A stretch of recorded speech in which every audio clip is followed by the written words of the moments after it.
Hello everyone na karibu kwenye muktasari wa soko unaoletwa kwenu na Zan Securities.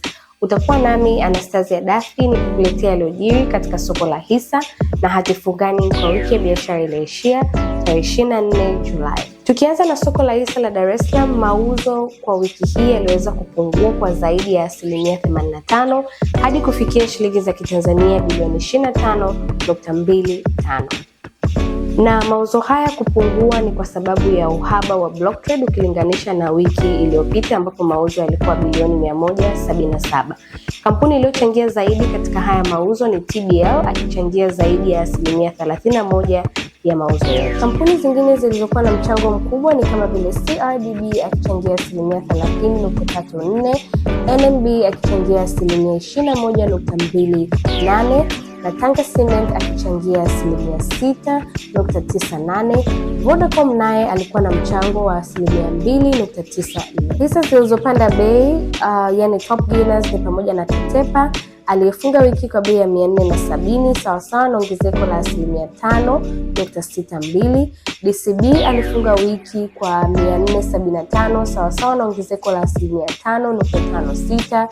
TBL naye aliappreciate kwa 3.35 sawa na kufunga wiki kwa bei ya 10,170. Hisa zilizoshuka bei yani top losers ni Mwalimu Commercial Bank aliyepungua thamani kwa 20.48 na kufunga wiki kwa bei ya 660. Precision naye alidepreciate kwa 7.69 na kufunga wiki kwa bei ya 360.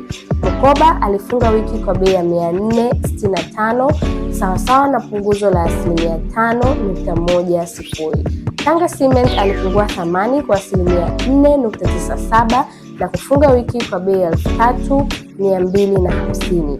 Mkombozi Commercial Bank naye alipungua thamani kwa 4.78 na kufunga wiki kwa bei ya 3,980. Na tukihamia katika soko la hati fungani yani debt market, tarehe 22 Julai BOT aliingia sokoni ili kufanya mnada wa hati fungani ya miaka 10 iliyokuwa inatoa riba ya 11.25. Kiwango cha ushiriki kilikuwa juu kwani subscription rate iliweza kufikia 246.34 na kiasi ambacho kiliweza kukusanywa na BOT ni bilioni 360.447 na kiasi ambacho BOT alikichukua au accepted bids zilikuwa shilingi za Kitanzania bilioni 146.32. Wastani wa riba yani weighted average yield ilikuwa 10.8747 ikiongezeka kutoka 10.3913 katika mnada uliopita, sawasawa na ongezeko la 0.4834.